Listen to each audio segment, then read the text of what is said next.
আম্মা বাদ, শুকরিয়া জ্ঞাপন করছি সেই মহান আল্লাহ সুবহানাহু ওয়া তাআলার জন্যে, যিনি আমাদেরকে আজকের এই বর্তমান জামানায় ফিতনা, ফাসাদ, অশান্তি, বিপর্যয় এত কিছুর মধ্যেও আল্লাহ রাব্বুল আলামিন প্রতি জুমআর মতো করে আজকেও আমাদেরকে জুমআর সালাতে আসার তৌফিক দিয়েছেন। এজন্য শুকরিয়া আদায় করছি, আলহামদুলিল্লাহ। দুরুদ এবং সালাম পেশ করছি বিশ্বনবী মুহাম্মদুর রাসূলুল্লাহ সাল্লাল্লাহু আলাইহি ওয়াসাল্লামের প্রতি। আজকে আমি যে বিষয়ে আলোচনা করব সেটা হলো আল্লাহর অস্তিত্বের ক্ষেত্রে তাওহীদ। আল্লাহ সুবহানাহু ওয়া তাআলার অস্তিত্বের ক্ষেত্রে আমাদের যে বিশ্বাস, যে একত্বের ঘোষণা আমাদেরকে দিতে হবে, এ বিষয় নিয়ে আজকে আমি আলোচনা করব ইনশাআল্লাহ। এ বিষয়ে কথা বলার পূর্বে সংক্ষিপ্ত আকারে দুইটা বিষয় নিয়ে আপনাদের সামনে কয়েকটা কথা বলতে হবে। সেটা হলো, বর্তমানে বাংলাদেশে যে অবস্থা চলছে, আমরা এটা বিশ্বাস করি যে বাংলাদেশ একটা শান্তিপ্রিয় দেশ, কিন্তু শান্তিপ্রিয় দেশের মধ্যে আজকে যে অশান্তির তৈরি হয়েছে, বিপর্যয় শুরু হয়েছে, যারাই এই কাজটা করেছে, وَإِذَا قِيلَ لَهُمْ لَا تُفْسِدُوا فِي الْأَرْضِ قَالُوا إِنَّمَا نَحْنُ مُصْلِحُونَ أَلَا إِنَّهُمْ هُمُ الْمُفْسِدُونَ وَلَكِنْ لَا يَشْعُرُونَ। যারাই আজকে বাংলাদেশে বিপর্যয়, অশান্তি সৃষ্টির কারণ, وَإِذَا لَقُوا الَّذِينَ آمَنُوا قَالُوا آمَنَّا وَإِذَا خَلَوْا إِلَى شَيَاطِينِهِمْ قَالُوا إِنَّا مَعَكُمْ إِنَّمَا نَحْنُ مُسْتَهْزِئُونَ আল্লাহু ইয়াস্তাহজিউ বিহিম ওয়া ইয়ামুদ্দুহুম ফি তুগয়ানিহিম ইয়ামাহুন উলাইকাল্লাযীনা ইশতারাউ আদ-দালালাতা বিল হুদা ফামা রাবিহাত তিজারাতুহুম ওয়া মা কানু মুহতাদিন। আজকে বাংলাদেশে যে অশান্ত পরিবেশ, শান্তিপ্রিয় বাংলাদেশে আজকে যে অশান্তি তৈরি হয়েছে, নিঃসন্দেহে আমরা এটা বিশ্বাস করি কোন মুসলিম এ ধরনের কাজ করতে পারে না। আমাদের বিশ্বাস এটা একটা ইহুদি চক্রান্ত। ইহুদি চক্রান্তের ফসলস্বরূপ আজকে বাংলাদেশে এই অশান্তি শুরু হয়েছে। এই অশান্তির অন্যতম একটা কারণ হচ্ছে জঙ্গিবাদ। এই অশান্তির অন্যতম আরেকটা কারণ হচ্ছে সন্ত্রাসবাদ। নিঃসন্দেহে আমরা এই কথা জানি, কোরআন এবং সুন্নাহর কোথাও সন্ত্রাসবাদ এবং জঙ্গিবাদকে সমর্থন করা হয় নাই। একজন মুসলিম হিসেবে আমিও সন্ত্রাসবাদ এবং জঙ্গিবাদকে সমর্থন করতে পারি না। কোরআন সুন্নাহর কোথাও জঙ্গিবাদ এবং সন্ত্রাসবাদকে সমর্থন করা হয় নাই। আজকে যদি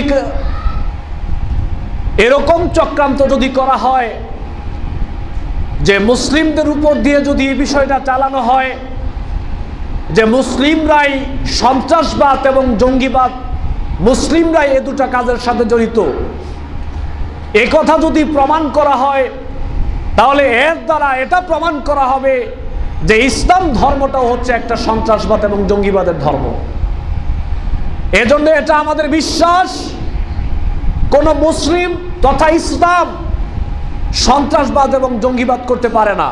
এটা মনে প্রাণে আমরা বিশ্বাস করি যে এটা ইহুদিদের চক্রান্ত, এবং ইহুদির চক্রান্তের ফসলস্বরূপ আজকে বাংলাদেশে অশান্তি শুরু হয়েছে। কারণ বাংলাদেশ হচ্ছে মুসলিম কান্ট্রি, এদেশের মানুষ শান্তিপ্রিয় মানুষ, ইসলামপ্রিয় মানুষ, এদেশের মানুষ দেশের স্বাধীনতাকে ভালোবাসে, সার্বভৌমত্বকে ভালোবাসে, দেশকে ভালোবাসে, ইসলামকে ভালোবাসে, যার দরুন এই দেশটা ইহুদিদের টার্গেটে পড়ে গিয়েছে। আর ওই টার্গেট স্বরূপ আজকে বাংলাদেশে এই অশান্তি বিরাজমান। সম্মানিত উপস্থিতি, মুসলিম হিসেবে আমরা এটাকে সমর্থন করতে পারি না, এই অপরাধকে আমরা এলাও করতে পারি না। কিন্তু আজকে যারাই সন্ত্রাসবাদ এবং জঙ্গিবাদের সাথে জড়িত তাদেরকে লক্ষ্য করে আমরা আজকের খুতবা থেকে যে কথা বলতে চাই, যদি কোনো মুসলিম এই কাজটার সাথে জড়িত হয় তাহলে এই মুসলিমকে লক্ষ্য করে বলতে চাই, এই পথ এটা শান্তির পথ নয়, এই পথ এটা কল্যাণের পথ নয়। আজকে বাংলাদেশে কোনো মানুষ নিরাপদ নয়। ইসলামের নাম দিয়েও যদি, মুসলিম পরিচয় দিয়েও যদি এই কাজটা কেউ করে, আর ওই কাজের ফলস্বরূপ আজকে বাংলাদেশে কোনো মানুষ নিরাপদ নয়। কে কোন দল করে সেটা পরের ব্যাপার, যে কোনো দল করুক, যে কোনো ধর্মের অনুসারী হোক না কেন, বাংলাদেশের কোনো মানুষই এখন নিরাপদ নয় এই সন্ত্রাসবাদ এবং জঙ্গিবাদের কারণে। এজন্য এই কাজটার সাথে জড়িত আমরা তাদেরকে লক্ষ্য করে বলবো যে এই পথ কখনোই শান্তি দিতে পারে না, কল্যাণ বয়ে আনতে পারে না।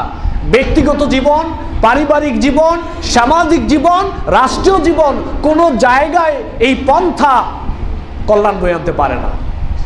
এজন্য যারা এই বিশ্বাসে বিশ্বাসিত এবং এই কর্মের সাথে জড়িত, আপনাদেরকে আমরা আহ্বান জানাচ্ছি, আপনারা এই পথ থেকে সরে আসুন। আজকে এই পথের কারণে, আপনাদের এই চিন্তার কারণে দেখা যাবে বাতিল শক্তি এখন আরো ইসলাম ধর্মকে ধ্বংস করার জন্য চেষ্টা করবে। ইস্যু হবে এই জঙ্গিবাদ এবং সন্ত্রাসবাদ। ওয়ালা ইউজিবান্নাকা রাহবুজ যিরআইনি বিদ-দিমাই ফাইন্না লাহু মিনাল্লাহি কাতিলা। মানুষকে অন্যায়ভাবে যারা হত্যা করে, সে যদি জঙ্গিবাদের নাম দিয়েও মানুষকে অন্যায়ভাবে হত্যা করে, সন্ত্রাসবাদের নাম দিয়েও যদি মানুষকে অন্যায়ভাবে হত্যা করে, বাইহাকি শরীফে আসছে রাসূল সাল্লাল্লাহু আলাইহি সাল্লাম বলেন, ওই হত্যাকারীকে দেখে তোমরা ভয় পেও না, ওই সন্ত্রাসকে দেখে তোমরা ভয় পেও না, ওই খুনিকে দেখে তোমরা ভয় পাও না। তাকে দেখে ভয় পাওয়ার কারণ নাই।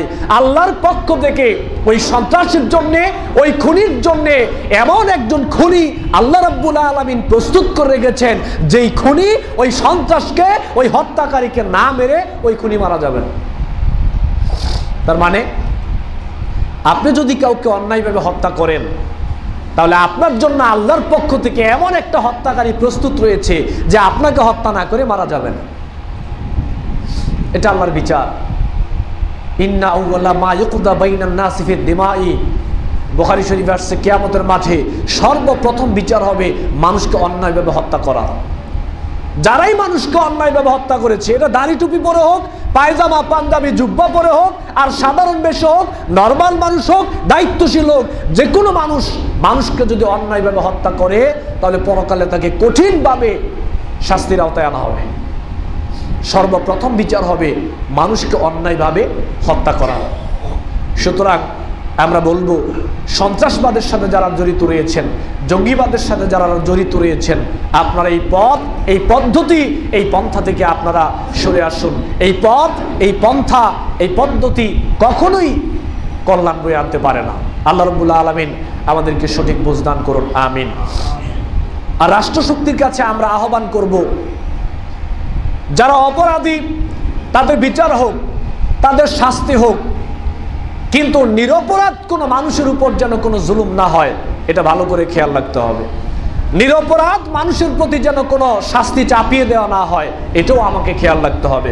যে অপরাধী সে শাস্তির যোগ্য, কিন্তু যে লোকটা অপরাধ করে নাই তাকে যদি সন্দেহভাজন হিসেবে তাকে শাস্তির আওতায় আনা হয়, তার উপরে জুলুম করা হয়, তাহলে কিন্তু আমাকে আবার পরকালে আল্লাহ রাব্বুল আলামিন শাস্তির আওতায় নিয়ে আসবেন।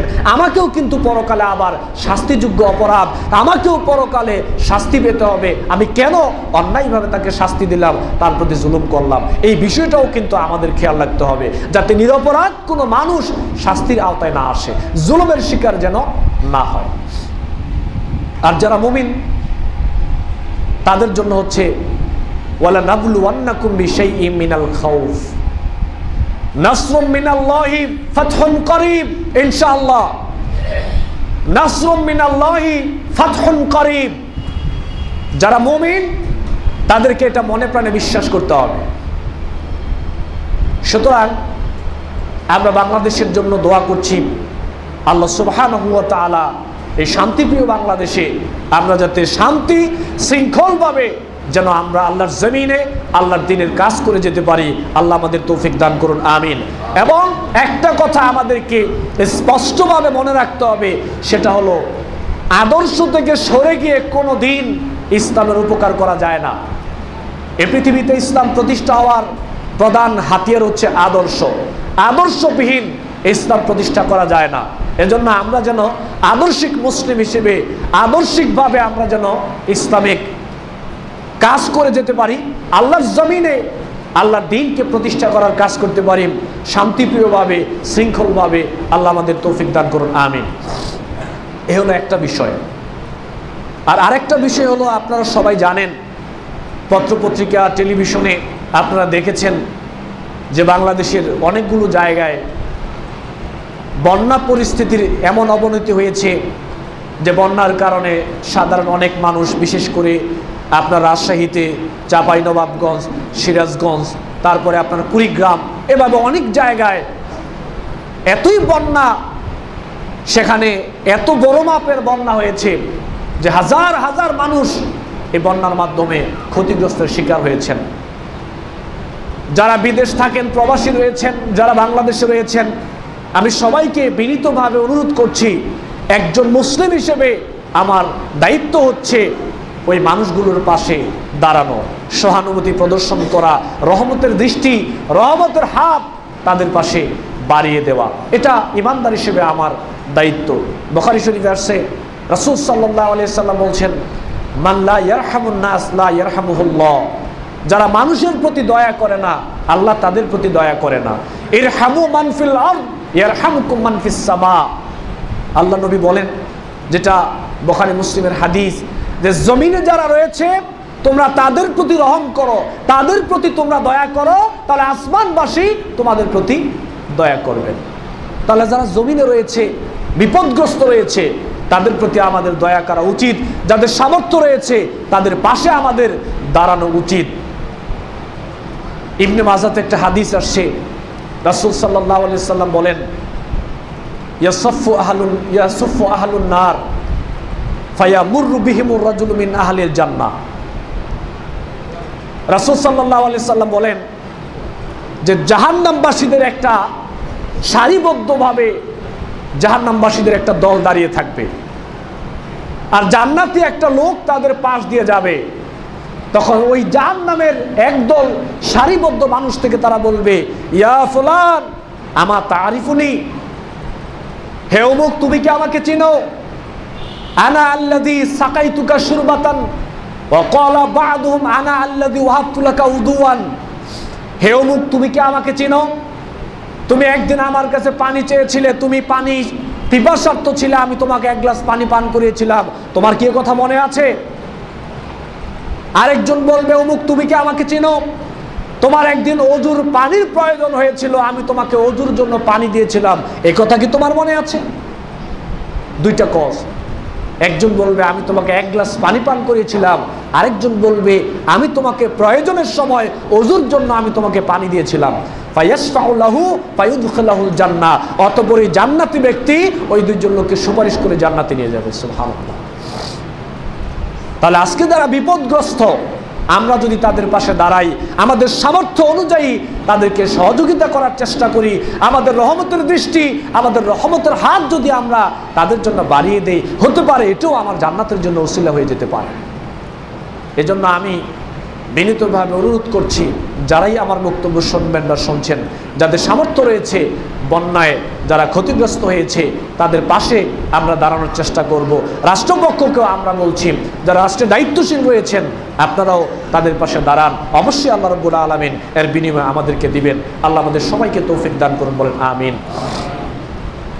এবার আমরা মূল বক্তব্যতে যাব, সেটা হলো আল্লাহ সুবহানাহু ওয়া তাআলার অস্তিত্বের ক্ষেত্রে, তাওহীদ অস্তিত্বের ক্ষেত্রে আমাদের বিশ্বাসটা কি হবে। প্রথমে যে কথা বলতে চাই সেটা হচ্ছে, তাওহীদ এমন একটা জিনিস, এটা এমন একটা বিষয় যে তাওহীদ হলো ইসলামের মূল ভিত্তি, তাওহীদ হলো ইসলামের মূল ফাউন্ডেশন।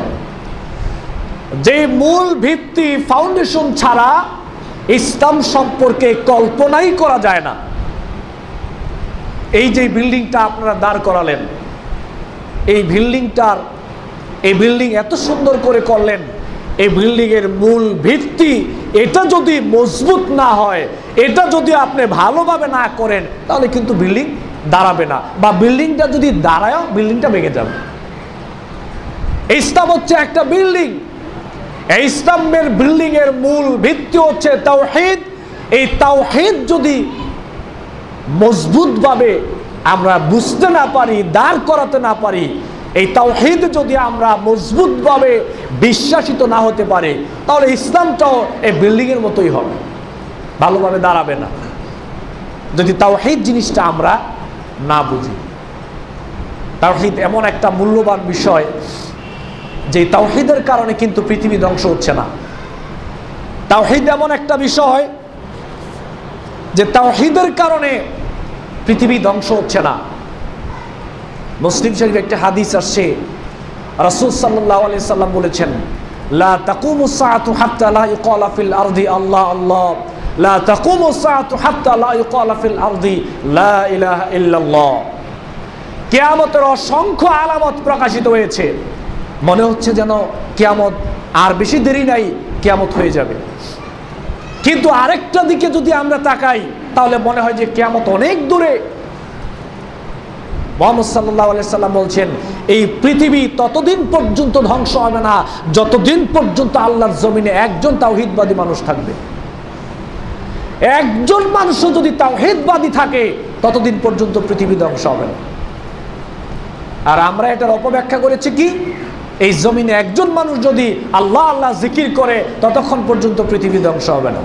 আমরা এটা অপব্যাখ্যা করলাম। আল্লাহ নবীর বক্তব্য হচ্ছে, তাওহীদবাদী একজন মানুষ যদি পৃথিবীতে থাকে, ততদিন পর্যন্ত পৃথিবী ধ্বংস হবে না। কেন হবে না? তাওহীদের মর্যাদা দিয়েছেন রাসূল সাল্লাল্লাহু আলাইহি ওয়াসাল্লাম, তাওহীদবাদী মানুষের মর্যাদা দিয়েছেন রাসূল সাল্লাল্লাহু আলাইহি ওয়াসাল্লাম। তাওহীদের মর্যাদা কতটুকু? মুসা আলাইহিস সালাতু ওয়াস সালাম যখন ওনাকে তাওরাত দান করা হয়, তখন তিনি আল্লাহকে বলেছিলেন যে, আল্লাহ আমাকে এমন একটা দোয়া শিক্ষা দেন যার মাধ্যমে আমি আপনাকে ডাকবো। আল্লাহ রাব্বুল আলামিন বললেন হাদিসে কুদসি যে, তোমাকে একটা দোয়া শিক্ষা দিলাম, লা ইলাহা ইল্লাল্লাহ। এই তাওহীদের মূল বাণী হচ্ছে লা ইলাহা ইল্লাল্লাহ। এটা হচ্ছে তাওহীদের বাণী, এটি তাওহীদ। তো মুসা আলাইহিস সালামকে যখন আল্লাহ বললেন যে লা ইলাহা ইল্লাল্লাহ, এটার মাধ্যমে তুমি আমাকে ডাকবে, দোয়া করবে, জিকির আজকার করবে। এবার মুসা আলাইহিস সালাম বলল যে, আল্লাহ এটা তো পরিচিত বাক্য, সবাই তো এর মাধ্যমে আপনাকে ডাকে, দোয়া করে, আমাকে একটা এক্সেপশনাল একটা দোয়া শিক্ষা দেন যেটার মাধ্যমে শুধু আমি আপনাকে ডাকবো, আর কেউ না। তখন আল্লাহ রাব্বুল আলামিন বললেন যে, মুসা এই আসমান এবং আসমানবাসীতে যা রয়েছে, এই 7 সমুদ্র সাগর এর তলদেশে যা রয়েছে, সারা পৃথিবীতে যা রয়েছে, সমস্ত কিছুকে যদি এক পাল্লায় রাখা হয়, আর বাকি যদি লা ইলাহা ইল্লাল্লাহকে আরেক পাল্লায় রাখা হয়, তাহলে সমস্ত পৃথিবীর তুলনায় এই লা ইলাহা ইল্লাল্লাহর ওজনটা বেশি হয়ে যাবে। সুবহানাল্লাহ। সারা পৃথিবীতে যা কিছু আছে, সমস্ত কিছু যদি এক পাল্লায় রাখা হয়, আর লা ইলাহা ইল্লাল্লাহ ছোট্ট একটা বাক্য যদি এক পাল্লায় রাখা হয়, তাহলে এই লা ইলাহা ইল্লাল্লাহ তাওহীদের বাণীর ওজন বেশি হবে। কেন? এটা তো ছোট্ট একটা বাক্য, তাহলে এর ওজন এত কেন? এটা হচ্ছে তাওহীদের বাণী। এই তাওহীদের কারণে এই বাক্যের এত মর্যাদা আল্লাহ রাব্বুল আলামিন দিয়েছেন। আখরিজু মান কানা ফি কলবিহি মিসকালা যাররাতিন মিন খারদালিন মিন ঈমান। মুসলিম শরীফের কিতাবুল ঈমান এসেছে তাওহীদের মর্যাদা কতটুকু দেখেন। আপনাকে আমাকে তাওহীদবাদী কেন হতে হবে? একজন মানুষ তার ব্যক্তিগত জীবনে তাকে তাওহীদবাদী হতে হবে। একজন একটা পরিবারকে পারিবারিক জীবনে তাওহীদবাদী হতে হবে। সামাজিকভাবে মানুষকে তাওহীদবাদী হতে হবে। রাষ্ট্রীয়ভাবে মানুষকে তাওহীদবাদী হতে হবে। আন্তর্জাতিকভাবে মানুষকে তাওহীদবাদী হতে হবে। কেন? তাওহীদ এত গুরুত্বপূর্ণ বিষয়, তাওহীদ এত মর্যাদা সম্পন্ন বিষয় যে ব্যক্তি ব্যক্তিগতভাবে তাওহীদকে ধারণ করবে, এই তাওহীদ তাকে জিরো থেকে হিরো বানিয়ে দিবে। মানুষ পারিবারিকভাবে যদি তাওহীদ ধারণ করে, এই তাওহীদ পরিবারকে জিরো থেকে হিরো বানিয়ে দিবে। সামাজিকভাবে যদি মানুষ তাওহীদ ধারণ করে, সামাজিকভাবে মানুষকে আল্লাহ রাব্বুল আলামিন জিরো থেকে হিরো বানিয়ে দিবেন।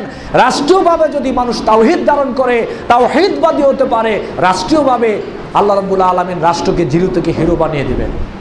তাওহীদবাদী হতে হবে। অসংখ্য সাহাবে কেরাম রয়েছেন যাদেরকে আল্লাহ রাব্বুল আলামিন এই দুনিয়ায় থাকতেই জিরো থেকে হিরো বানিয়ে জান্নাতের ঘোষণা আল্লাহ রাব্বুল আলামিন দুনিয়া থেকে তাদেরকে দিয়েছেন। কিসের কারণে? তাওহীদের কারণে। এই তাওহীদের মর্যাদা এত মর্যাদা দিয়েছেন আল্লাহ সুবহানাহু ওয়া তাআলা। বুখারী শরীফে, মুসলিম শরীফে আসছে যে যখন জান্নাত এবং জাহান্নামের ফয়সালা হয়ে যাবে, জান্নাতীরা জান্নাতে চলে যাবে, জাহান্নামীরা জাহান্নামে চলে যাবে, এরপরে মুহাম্মদ সাল্লাল্লাহু আলাইহি ওয়াসাল্লাম সুপারিশ করবেন। মুহাম্মদ সাল্লাল্লাহু আলাইহি ওয়াসাল্লাম সিজদায় পড়ে থাকবেন। আল্লাহ রাব্বুল আলামিন বলবেন যে মাথা উঠান, আপনার কি প্রয়োজন আপনি বলেন, আপনাকে দেওয়া হবে। মুহাম্মদ সাল্লাল্লাহু আলাইহি ওয়াসাল্লাম বললেন যে আল্লাহ, যাদের অন্তরে জবের দানা পরিমাণ, গমের দানা পরিমাণ তাওহীদ ছিল, তাদেরকে আপনি জান্নাত দেন। আল্লাহ রাব্বুল আলামিন বলবেন যান, আপনি তাদেরকে জান্নাতে নিয়ে যান। আবার সিজদায় পড়ে থাকবে, আবার মাথা উঠানো হবে, কয়েকবার এভাবে স্টেপ বাই স্টেপ বলা হবে। কয়েকটা স্টেপ বাই স্টেপের মধ্যে রাসূল সাল্লাল্লাহু আলাইহি সাল্লাম আল্লাহর কাছে বলবে যে আল্লাহ, যাদের অন্তরে গমের দানা পরিমাণ, সরিষার দানা পরিমাণ, জবের দানা পরিমাণ, অণু পরিমাণ, পরমাণু পরিমাণ ঈমান, পরমাণু পরিমাণ তাওহীদ, অণু পরিমাণ তাওহীদ যাদের অন্তরে ছিল, আজকে আপনি তাদেরকে জান্নাত দিয়ে দেন। আল্লাহ রাব্বুল আলামিন বলবেন যান, তাদেরকে আপনি জান্নাতে নিয়ে যান। তাওহীদের এত মর্যাদা। এবার আল্লাহ নবী সর্বশেষ সিজদায় পড়ে যাবে। আল্লাহ বলবে হাবিব, মাথা উঠান, কি চান আপনাকে দেওয়া হবে বলেন। এবার আল্লাহ নবী বলল যে আল্লাহ, এতক্ষণ তো আমার বিষয় ছিল, এবার আপনার বিষয়। যারা দুনিয়ায় থাকতে শুধুমাত্র লা ইলাহা ইল্লাল্লাহ এই তাওহীদের বাণীতে যারা বিশ্বাসী ছিল, আপনি আজকে তাদেরকে জান্নাত দিয়ে দেন। আল্লাহ রাব্বুল আলামিন বলবে নবী, এটা আপনার ব্যাপার না, এটা আমার ব্যাপার। আমি আল্লাহ, আমি আমার ইজ্জতের কসম করে বলছি, যারা দুনিয়ায় থাকতে শুধুমাত্র লা ইলাহা ইল্লাল্লাহ এই তাওহীদের বাণীতে যারা বিশ্বাসী ছিল, আমি আল্লাহ আজকে তাদের সবাইকে জান্নাত দিয়ে দিলাম। সুবহানাল্লাহ। তাওহীদের এত মর্যাদা দিয়েছেন আল্লাহ সুবহানাহু ওয়া তাআলা। এজন্য এই তাওহীদ সম্পর্কে যদি আমাদের কনসেপ্টটা ক্লিয়ার না হয়, তাহলে কিন্তু মর্যাদা এবং সম্মানের অধিকারী হওয়া যাবে না। আল্লাহ সুবহানাহু ওয়া তাআলা পবিত্র কোরআনুল কারীমে সূরা ইখলাসে ঘোষণা করেছেন, কুল হুয়াল্লাহু আহাদ, আল্লাহুস সামাদ, লাম ইয়ালিদ ওয়া লাম ইউলাদ ওয়া লাম ইয়াকুল লাহু কুফুয়ান আহাদ। এটা হলো তাওহীদের পরিচয়। আল্লাহ সুবহানাহু ওয়া তাআলা এই সূরা ইখলাসের মধ্যে আল্লাহ রাব্বুল আলামিনের মহিমা, গুণগান, পরিচয় আল্লাহ সুবহানাহু ওয়া তাআলা এখানে তুলে ধরেছেন। দেখেন, এই সূরাটা পবিত্র কোরআনুল কারীমের অন্যান্য সূরার মতোই এটা একটা সূরা। এর থেকে আরো একটা সূরা, ছোট্ট সূরা কাউসার রয়েছে, কিন্তু সূরা ইখলাস ছোট্ট একটা সূরা, কিন্তু এই সূরাটার মর্যাদা কতটুকু দিয়েছেন আল্লাহ রাব্বুল আলামিন দেখেন। তিরমিজি শরীফে আসছে, রাসূল সাল্লাল্লাহু আলাইহি সাল্লাম বলছেন, তা'দিলু সুলুসুল কোরআন, এই সূরাটা হচ্ছে কোরআনের 1/3 সমান।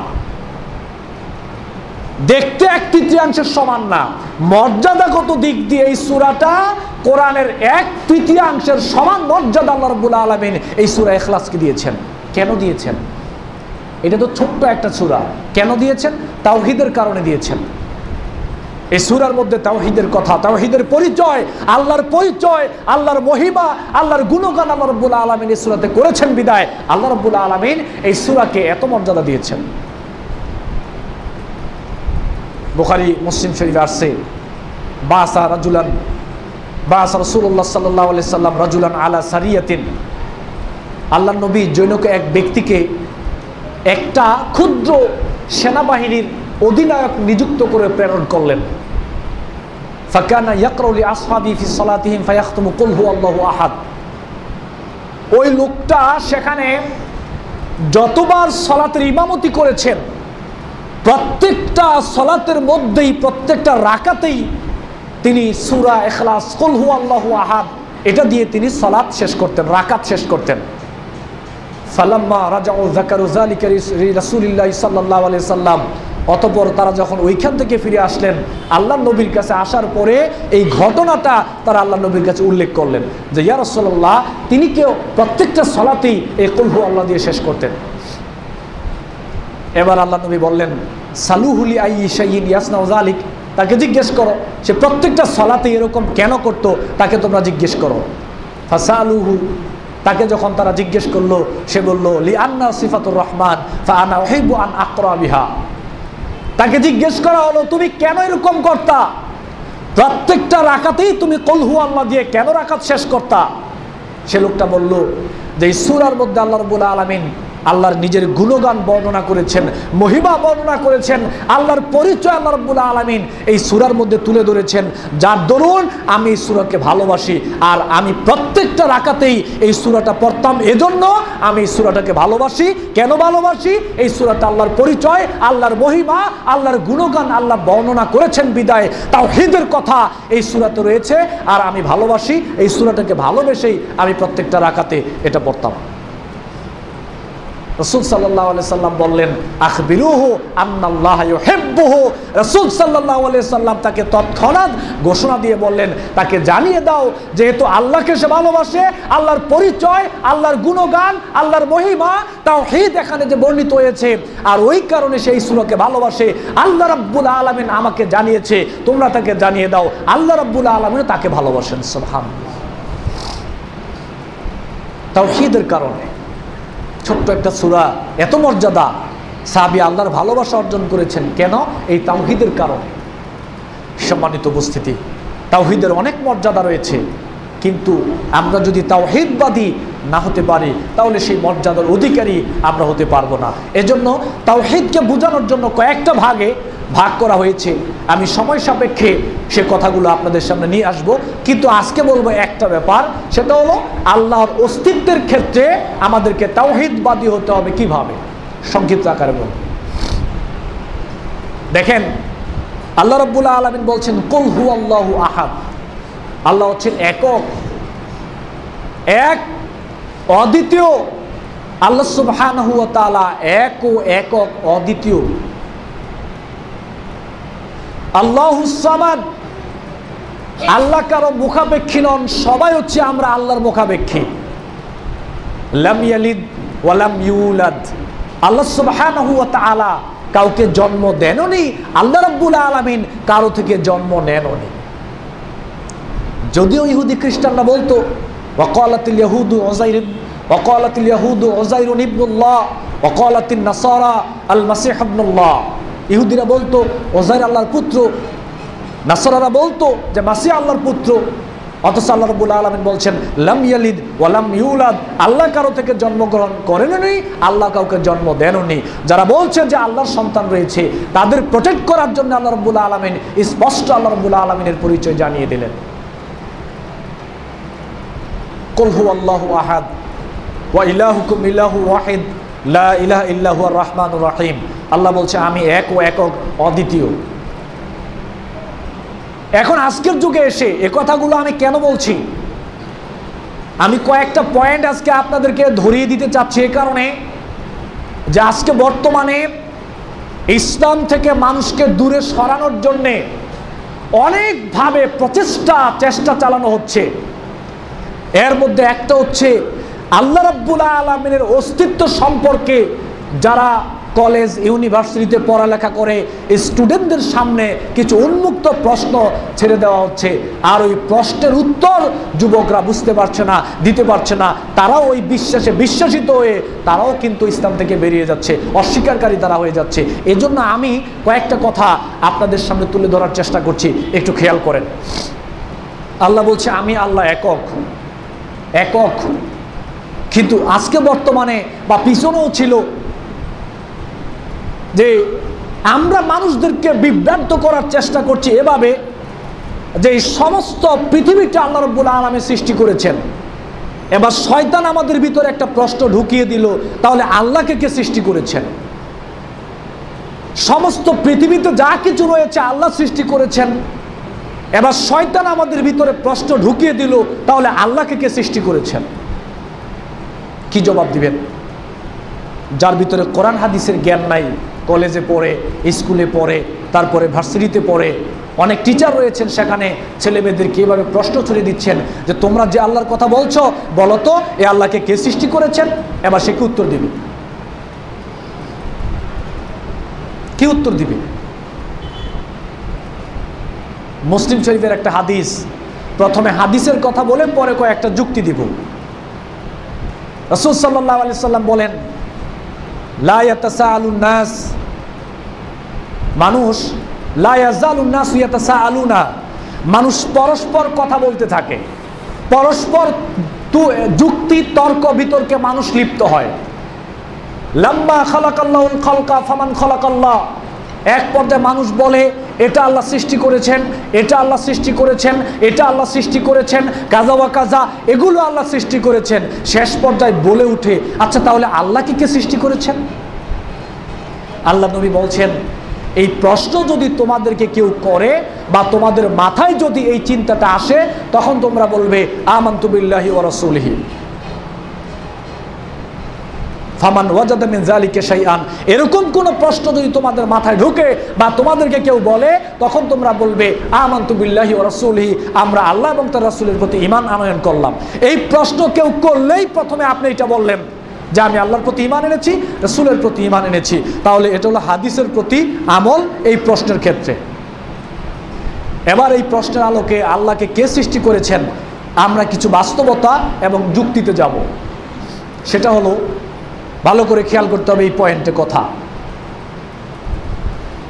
সমস্ত পৃথিবীতে যা কিছু রয়েছে, আদম আলাইহিস সালাম থেকে শুরু করে আজ পর্যন্ত যত কিছু পৃথিবীতে সৃষ্টি করা হয়েছে, আবিষ্কার করা হয়েছে, সমস্ত কিছুর বেলায় আল্লাহ রাব্বুল আলামিন বলেছেন এই সমস্ত কিছুকে আমি সৃষ্টি করেছি।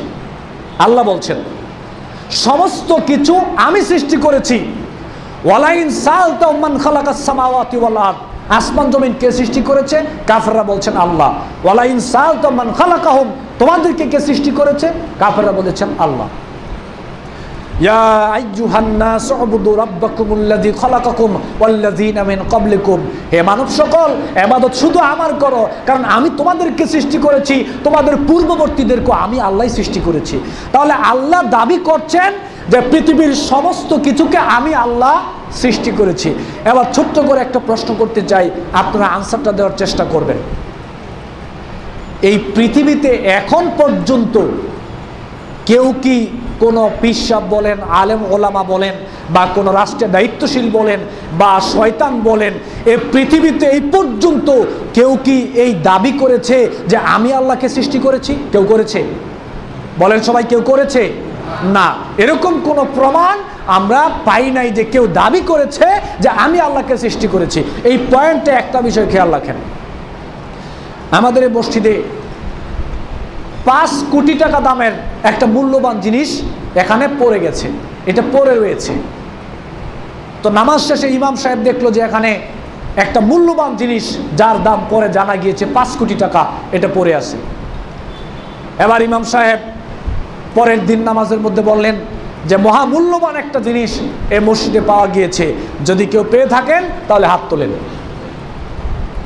কেউ হাত তোলে না, কেউ হাত তোলে না। এবার একটা রিক্সাওয়ালা দাঁড়িয়ে বলল যে এটা আমি ক্রয় করেছি, এটা আমার। এটা কি বিশ্বাস করার মতো কথা? 5 কোটি টাকা দামের একটা মহামূল্যবান জিনিস আর রিক্সাওয়ালা বলবে যে এটা আমি ক্রয় করেছি, এটা আমার। এটা বিশ্বাস করার কথা নয়। এবার ইমাম সাহেব বা বাকিরা বলবে তুমি মিথ্যাবাদী বলছো, এটা লোভে তুমি দাবি করছো, এটা তোমার, কেউ তাকে এটা দিবে না। আল্লাহ বলছেন যে আমি সমস্ত কিছু সৃষ্টি করেছি, কিন্তু আল্লাহকে কেউ সৃষ্টি করেছে এ দাবি কেউ করে নাই। যদি কোনো কেউ এই দাবি করে তাহলে তার দাবি টিকবে, এটা অযৌক্তিক দাবিটা। এলো প্রথম কথা। এবার দ্বিতীয় পয়েন্টে দেখেন, এবার দ্বিতীয় দিন ঘোষণা করা হলো 5 কোটি টাকা দামের একটা মহামূল্যবান জিনিস এখানে হারানো গিয়েছে, এটা কার? এবার একটা লোক বাহিরে একটা সুন্দর প্রাইভেট কার নিয়ে দাঁড়ানো, নামাজের পরে বলছে যে ভাই এতে পরশুদিন আমি নামাজ পড়তে এসেছিলাম, আমি ঢাকা বসুন্ধরার মালিক, তাহলে এই জিনিসটা আমি এখানে রেখে গিয়েছি। এবারে 1 লক্ষ মুসল্লির মধ্য থেকে ইমাম সাহেব ঘোষণা দেওয়ার পরে কেউ বলে না এই জিনিসটা আমার, এই বসুন্ধরার মালিক একজন লোক বললো জিনিসটা আমার। এবার জিনিসটা কি ওনার না? জিনিসটা কার? ওনার। যেহেতু কেউ দাবি করে নাই, শুধু উনি বলেছেন জিনিসটা আমার এবং যোগ্যতা ওনার রয়েছে, জিনিসটা তার। প্রমাণ করে দেখা গেল, খোঁজ খবর নিয়ে দেখা গেল জিনিসটা ওনার, জিনিসটা উনি নিয়ে গেল। তাহলে ওনার দাবিটা টিকলো কেন? 1 লক্ষ মানুষের মধ্য থেকে ওনার দাবি টিকলো এ কারণে উনি এটার যোগ্য, উনি এটার দাবিদার, এবং ওনার এন্ট্রিতে কেউ দাবি করে নাই, যার ধরুন ওই জিনিসটা ওনার।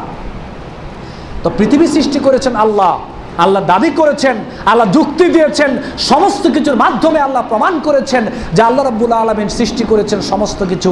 এখন আল্লাহকে কে সৃষ্টি করেছে এই দাবি কেউ করেই নাই যে আমি আল্লাহকে সৃষ্টি করেছি। সুতরাং আল্লাহ রাব্বুল আলামিনকে কেউ সৃষ্টি করে নাই। আল্লাহর পরিচয় ওইটা, যেটা হলো আল্লাহ সবাইকে সৃষ্টি করেছেন, আল্লাহকে কেউ সৃষ্টি করে নাই, এটা আল্লাহর পরিচয়। যদি আল্লাহকে কেউ সৃষ্টি করতো তাহলে এটা আল্লাহর পরিচয় না। আল্লাহর পরিচয় হলো কুল হু আল্লাহু আহাদ, আল্লাহ এক ও একক, আল্লাহ সবাইকে সৃষ্টি করেছেন, আল্লাহকে কেউ সৃষ্টি করেন নাই, এটাই হচ্ছে আল্লাহর পরিচয়। এলো প্রথম কথা। দ্বিতীয় আরেকটা কথা, এই প্রশ্ন নিয়ে দীর্ঘক্ষণ কথাবার্তা হয়। তো একদিন একজনের সাথে আমার বহু সময় নিয়ে, প্রায় সময় এই বিষয়গুলো নিয়ে ডিসকাস করতাম। একদিন সে আমাকে প্রশ্ন করলো যে আমি তোকে একটা প্রশ্ন করবো। আমার একটা ফ্রেন্ড সার্কেল, সে আমাকে একদিন বললো যে আমি তোকে একটা প্রশ্ন করব, রাগ করা যাবে না। আমি বললাম যে আচ্ছা ঠিক আছে, আমি রাগ করব না। সে আমাকে বলেছিল যে সমস্ত কিছু তো আল্লাহ সৃষ্টি করেছে, তাহলে আল্লাহকে কে সৃষ্টি করলো, আল্লাহ কোথা থেকে আসছে? সে আমাকে এটা বলল। তো আমি তার জবাবটা ওই দিন দিতে পারিনি। পরের দিন আমার ওস্তাদের সাথে ওই বিষয়টি নিয়ে কথাবার্তা বলার পরে একটা জবাব পাওয়া গেল। তো পরের দিন আবার তার সাথে আমার বসা। আমি এসে তাকে জিজ্ঞেস করলাম যে আচ্ছা তুমি তো বলেছিলে যে আল্লাহকে কে সৃষ্টি করেছে, এই প্রশ্নের উত্তরটা তোমাকে দেওয়ার জন্যে আমি তোমাকে একটা প্রশ্ন করি, তুমি একটা উত্তর দাও। সে বলল বলো। আমি বললাম যে কোনো জিনিস তৈরি করতে একটা মেকার লাগে কি লাগে না? সে বলল যে হ্যাঁ, যে কোনো জিনিস তৈরি করতে একটা মেকার লাগে। আমি বললাম যে একথায় কি তুমি একমত? যে কোনো জিনিস তৈরি করতে একটা মেকার লাগে, মেকার ছাড়া কোনো জিনিস এমনিতে তৈরি হয় না, একথায় কি তুমি একমত? সে বলল হ্যাঁ, আমি একথায় একমত। আমি বললাম তাহলে তোমাকে এই কথার উপর অবিচল থাকতে হবে যে যে কোনো জিনিস তৈরি করতে একটা মেকার লাগে, এই উত্তরের প্রতি তোমাকে অবিচল থাকতে হবে। সে বলল আচ্ছা ঠিক আছে, আমি এই উত্তরে অবিচল থাকব। তাহলে আবার তোমার প্রশ্নের উত্তর ধরলাম যে যুক্তির খাতিরে বললাম, তার কথার জবাবে ধরলাম যে প্রথম আসমানে আল্লাহ, ধরলাম যুক্তির খাতিরে। তাহলে প্রশ্ন থেকে যায় যে প্রথম আসমানের ওনাকে কে সৃষ্টি করলো? তাহলে আনসারটা হবে যে ওনার সৃষ্টিকারক আরেকজন দ্বিতীয় আসমানে। তাহলে আবার প্রশ্ন থেকে যায় দ্বিতীয় জনকে কে করলো? উত্তরটা আসবে আরেকজন রয়েছে তৃতীয় জন। আবার প্রশ্ন চলে আসে তৃতীয় জনকে কে সৃষ্টি করলো, আবার উত্তর আসবে চতুর্থ জন। এভাবে যেতে যেতে একজনের পরে যেতে যেতে যেতে যেতে আমি তাকে বললাম যে একজন কি ঠেকবে কি ঠেকবে না? সে বলছে যে হ্যাঁ, একজন এভাবে কে ঠেকবে। আমি বললাম যেটা ঠেকবে ওইটাই হচ্ছেন আল্লাহ, ওইটাই আল্লাহ। যেহেতু সে বলেছে যে কোনো জিনিস তৈরি করতে একটা মেকার লাগে, তাহলে আমি বললাম এভাবে যেতে যেতে মেকার তৈরি করতে করতে একজন যিনি গিয়ে ঠেকবেন তিনি হচ্ছেন আল্লাহ। কুল হু আল্লাহু আহাদ। আজ পর্যন্ত ওই বিষয়ে আমার সাথে কথা বলেনি, আজ পর্যন্ত না। তাহলে আল্লাহকে কে সৃষ্টি করেছে? আল্লাহ হচ্ছেন তিনি, যাকে কেউ সৃষ্টি করেনি, সবাইকে সৃষ্টি করেছেন তিনি হচ্ছেন আল্লাহ। এটাই হচ্ছে আল্লাহর পরিচয়। এই প্রশ্নগুলো আজকে কলেজ ইউনিভার্সিটির ছেলে মেয়েদের ব্রেনে ঢুকিয়ে দেওয়া হচ্ছে, আর তারা ইসলাম থেকে ডাইভার্ট হয়ে যাচ্ছে, ইসলাম থেকে তারা সরে যাচ্ছে। এক পর্যায়ে এভাবে চিন্তা করতে করতে এক পর্যায়ে চিন্তা করে যে আল্লাহ যদি সবাইকে সৃষ্টি করেই থাকে, আল্লাহ এত দয়াশীল, এত রহমশীল, তাহলে আল্লাহ আমাদেরকে নামাজ রোজা করতে বললেন কেন, ভালো কাজ করতে বললেন কেন? আল্লাহ এত দয়াশীল, আল্লাহ তো আমাদেরকে পরকালে এমনি জান্নাত দিতে পারেন, তাহলে আমরা ইবাদত করলে আল্লাহ লাভ কি? আল্লাহ এটা কেন করতে বললেন? আমাকে উন্মুক্ত ময়দানে এবার রমজানে প্রশ্ন ছুড়ে দেওয়া হলো যে আল্লাহ কেন বললেন নামাজ রোজা করার কথা, আল্লাহর দরকার কি, আল্লাহর প্রয়োজন কি, আমরা ইবাদত করলে আল্লাহর লাভ কি? তো আমি বললাম যে ভাই দেখো, আল্লাহ রাব্বুল আলামিন আমাদেরকে যে বিধান দিয়েছেন, একটা বিধানও আল্লাহ রাব্বুল আলামিন নিজের জন্য দেন নাই।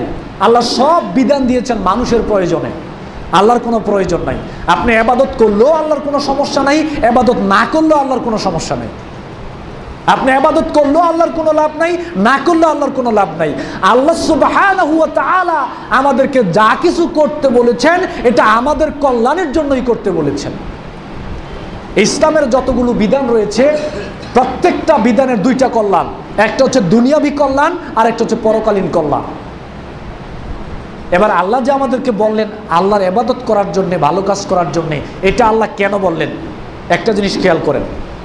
আমি তাকে বললাম যে তোমার পিতা, সে তোমার পরিবারের উপার্জন, ভরণ পোষণ সমস্ত কিছু ওই লোকটা করে, তোমাদের দেখাশোনা, ঘর বাড়ি সমস্ত কিছু হচ্ছে তোমার পিতার।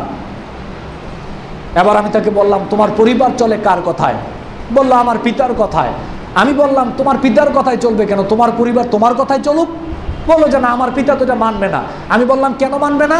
বললো যে আমার পিতা যে ভরণ পোষণ করে, এই বাড়ির জমির মালিক সব কিছু আমার পিতা, তো স্বাভাবিকভাবে পরিবার তো পিতার কথাই চলতে হবে, আমার কথা তো পিতা মানবে না। আমি বললাম এটা দুইটা কারণ, পিতার কথায় পরিবার চলবে, পিতার কথায় সন্তান চলবে, পিতার কথা মতো সংসার চলবে, এটা দুইটা কারণ। একটা হচ্ছে পিতা যেহেতু সমস্ত কিছুর মালিক, পিতা যেহেতু সমস্ত কিছুর ভরণ পোষণ সব কিছু পিতা করছেন, স্বাভাবিক যুক্তি তাই বলে পরিবারটা পিতার কথায় চলবে। আরেকটা কারণ হচ্ছে যদি পিতার কথায় পরিবার না চলে তাহলে পরিবারে বিশৃঙ্খলা লেগে যাবে। তো আমিও তাকে বললাম তদ্রুপ আল্লাহ সুবহানাহু ওয়া তাআলা এই সমস্ত কিছু আল্লাহ রাব্বুল আলামিন সৃষ্টি করেছেন। আমাদের সৃষ্টিকর্তা আল্লাহ, জমিন আসমান পৃথিবীর সমস্ত কিছুর সৃষ্টিকর্তা হচ্ছেন আল্লাহ, আমাদের খাওয়াচ্ছেন, পড়াচ্ছেন, সমস্ত কিছু করছেন আল্লাহ। তো স্বাভাবিকভাবে কি এটা আল্লাহর কথায় চলবে না? আমরা কি আল্লাহর কথায় চলবো না? অবশ্যই আমরা আল্লাহর কথায় চলবো। পিতা যদি সন্তানের কথায় চলতে বাধ্য হয়, সন্তান যদি পিতার কথায় চলতে বাধ্য হয়, তো যেই আল্লাহ সমস্ত কিছু করছেন, আল্লাহর সৃষ্টিও আল্লাহর কথায় চলতে বাধ্য হয়। আর আরেকটা হচ্ছে যদি আল্লাহর কথা মতো আমরা কেউ না চলি তাহলে জমিনে বিশৃঙ্খলা লেগে যাবে, অশান্তি শুরু হয়ে যাবে। আজকে যিনি রাষ্ট্রপ্রধান, রাষ্ট্র যদি ওনার কথা মতো না চলে, রাষ্ট্রপ্রধানের কথা মতো যদি রাষ্ট্রের মানুষগুলো না চলে তাহলে রাষ্ট্রের মধ্যে বিশৃঙ্খলা শুরু হয়ে যাবে। তদ্রুপ সমস্ত পৃথিবীটা হচ্ছে একটা রাষ্ট্রের মতো, সমস্ত পৃথিবীর মানুষ সৃষ্টি যদি আল্লাহর কথা মতো না চলে তো জমিনেও ফিতনা ফাসাদ, বিশৃঙ্খলা লেগে যাবে, যেটা আজকে আমরা দেখতে পাচ্ছি। সবাই যদি আল্লাহর কথা মতো চলতাম দুনিয়াতে আজকে এত বিশৃঙ্খলা হয় না। কেউ আল্লাহর কথা মতো চলতে চায়, কেউ পরিবারের কথা মতো চলে, কেউ রাষ্ট্রের কথা মতো চলে, কেউ আপনার দায়িত্বশীলের কথা মতো চলে, কেউ পীর সাহেবের কথা মতো চলে, কেউ আলেমের কথা মতো চলে। কিন্তু সবাই যদি আমরা আল্লাহর কথা মতো চলতে পারতাম তাহলে এত বিশৃঙ্খলা হতো না। লাউ কানা ফীহিমা আলিহাতুন ইল্লাল্লাহ লাফাসাদাতা। আল্লাহ সুবহানাহু ওয়া তাআলা বলেছেন যে আল্লাহ ছাড়া যদি সবাই খেয়াল করেন, আল্লাহ রাব্বুল আলামিন বলছেন আল্লাহ সুবহানাহু ওয়া তাআলা ছাড়া যদি আরেকটা আল্লাহ থাকতো তো জমিনে খালি মারামারি, হানাহানি, কাটাকাটি হতো, খালি বিশৃঙ্খলা। একজন বলতো এখন সূর্য দিব, আরেকজন বলতো না এখন বৃষ্টি দিব, আরেকজন বলতো না এখন বৃষ্টি দিব, আরেকজন বলতো না এখন তাপ থাকবে, রৌদ্র থাকবে। ওয়া ইলাহুকুম ইলাহু ওয়াহিদ লা ইলাহা ইল্লা হুয়ার রহমানুর রহিম। আল্লাহ সুবহানাহু ওয়া তাআলা বলেছেন যে আমি আল্লাহ হচ্ছি একক, আসমান এবং জমিনে আমি আল্লাহর একক কর্তৃত্ব, আধিপত্য চলবে, আমি আল্লাহ সুবহানাহু ওয়া তাআলা। তাহলে সে আমাকে বললো যে আল্লাহ কেন বললো ইবাদত করতে হবে? আল্লাহ এই কারণে বলছে যে আল্লাহর ইবাদত করতে হবে। আল্লাহ আমাদেরকে যে বিধান দিয়েছেন এটা আল্লাহর প্রয়োজনে দেন নাই, আল্লাহ দিয়েছেন আমাদের প্রয়োজনে। আর এরকম চিন্তা মাথার মধ্যে ঢুকতে ঢুকতে এক পর্যায়ে বলে তাহলে মনে হয় যে যেহেতু আল্লাহই নাই তাহলে মনে হয় যে পরকাল বলতেও কিছু নাই, পরকাল বলতেও কিছু নাই, এরকম বিশ্বাসও চলে আসে। তা সে আমাকে বলল পরকালের বিষয়টা নিয়ে যে পরকাল বলতে তো কিছু থাকার কথা না।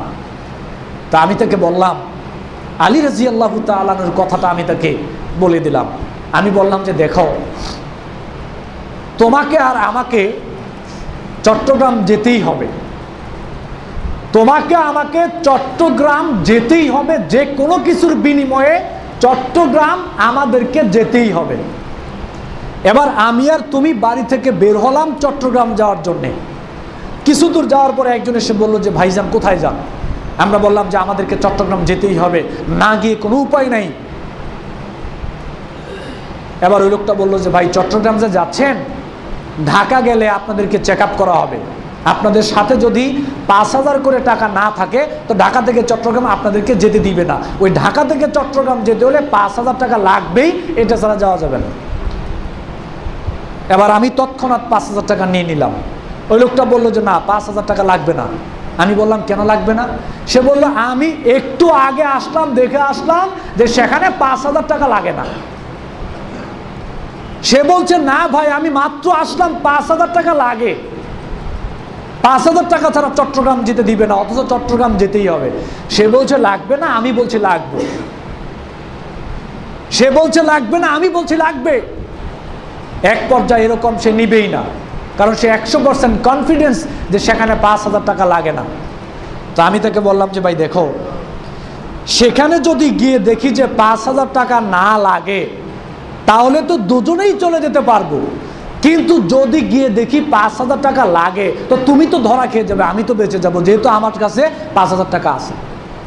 এবার ঘটনাক্রমে দেখা গেল সেখানে গেলাম, যাওয়ার পরে দেখা যায় 5,000 টাকা ছাড়া আর আমাদেরকে চট্টগ্রাম যেতে দেয় না। তখন তাকে বললাম যে ভাই দেখো, যদি 5,000 টাকা তোমার সাথে থাকতো তো দুজনেই মুক্তি পেতাম, আর 5,000 টাকা যদি না লাগতো তাও দুজনে মুক্তি পেতাম, কিন্তু এখন তো 5,000 টাকা লাগতেছে, আমি বেঁচে গেলাম, তুমি কিন্তু ধরা খেয়ে গেলাম। আলী রাদিয়াল্লাহু তাআলা আনহু বলেছিলেন যে পরকাল বলতে যদি কিছু না থাকে তো সবাই তো বেঁচে যাব, পরকাল বলতে যদি কিছু না থাকে তো সবাই বেঁচে যাব, কিন্তু যদি পরকাল বলতে কিছু থাকে তাহলে তুমি তো ধরা খেয়ে যাবে, আমি তো বেঁচে যাব, যেহেতু আমি পরকালের প্রস্তুতি নিয়ে আসলাম। সম্মানিত উপস্থিতি, যারা মানুষদেরকে ইসলাম থেকে বের করতে চায়, গোমরাহির পথে নিয়ে যেতে চায়, অস্বীকারী বানাতে চায়, তারা আজকে যুবক ছেলে মেয়েদের মনে এই ধরনের প্রশ্নগুলো ঠেলে দিচ্ছে। এজন্য আমি কয়েকটা কথা আপনাদের সামনে তুলে ধরার চেষ্টা করলাম যে আল্লাহ সুবহানাহু ওয়া তাআলা বলছেন কুল হুয়াল্লাহু আহাদ, আল্লাহ হচ্ছে এক ও একক, আসমানে যিনি, জমিনে তিনি। সমস্ত ক্ষেত্রে আল্লাহ সুবহানাহু ওয়া তাআলা হচ্ছেন এক ও একক, আধিপত্য বিস্তার আল্লাহ সুবহানাহু ওয়া তাআলার, কর্তৃত্ব বিস্তার এককভাবে আল্লাহ সুবহানাহু ওয়া তাআলা। আল্লাহ কাউকে জন্ম দেননি, কারো কাছ থেকে জন্ম নেননি। আল্লাহ সমস্ত কিছু, সব কিছু আল্লাহ সৃষ্টি করেছেন, আল্লাহকে কেউ সৃষ্টি করেন নাই। এটাই হচ্ছে আল্লাহর পরিচয়, এবং এভাবেই করে আল্লাহর অস্তিত্বের ক্ষেত্রে আমাদেরকে বিশ্বাসী হতে হবে, তাওহীদবাদী হতে হবে। আসুন আমরা সবাই মিলে চেষ্টা করি তাওহীদবাদী হওয়ার। তাওহীদবাদী মানুষের বর্তমান জমিনে বড় বেশি প্রয়োজন। মানুষ তাওহীদ বুঝে না। দাড়ি টুপি ঠিকই, জুব্বা পায়জামা পাঞ্জাবি সবই আমাদের ঠিক, নাম আব্দুল্লাহ আব্দুর রহিম সব কিছু আমাদের ঠিক, মসজিদেও আসছি, ভালো কাজও করছি, কিন্তু তাওহীদ আজকে আমরা অনেক মানুষ বুঝি না। তাওহীদের ক্ষেত্রে আমাদের গলদ রয়েছে। এজন্য আসুন আমরা সবাই মিলে চেষ্টা করি ব্যক্তি জীবন, পারিবারিক জীবন, সামাজিক জীবন, রাষ্ট্রীয় জীবন সব ক্ষেত্রে যেন আমরা তাওহীদকে বুঝে, তাওহীদকে আঁকড়ে ধরে, তাওহীদবাদী হয়ে যেন আমরা পরকালে পাড়ি জমাতে পারি। আল্লাহ সুবহানাহু ওয়া তাআলা আমাদের সবাইকে তৌফিক দান করুন, বলেন আমিন। সর্বশেষ আহ্বান জানাচ্ছি, দোয়া করছি বাংলাদেশের আজকের এই ক্লান্তি লগ্নে যে পরিবেশ শুরু হয়েছে, বাংলাদেশে আজকে শুধুমাত্র সাধারণ মানুষ ক্ষতিগ্রস্ত নয়, যারা সন্ত্রাসবাদ, যারা জঙ্গিবাদের সাথে জড়িত, যারাই এই অপরাধের সাথে জড়িত, তাদেরকে ভালো করে এই জিনিসটা বুঝতে হবে যে আমাদের কারণে আজকে বাংলাদেশে ব্যক্তি ক্ষতিগ্রস্ত হচ্ছে, পরিবার ক্ষতিগ্রস্ত হচ্ছে, সমাজ ক্ষতিগ্রস্ত হচ্ছে, রাষ্ট্র ক্ষতিগ্রস্ত হচ্ছে, এমনকি ইসলাম ক্ষতিগ্রস্ত হচ্ছে, মাদ্রাসা মসজিদ ক্ষতিগ্রস্ত হচ্ছে।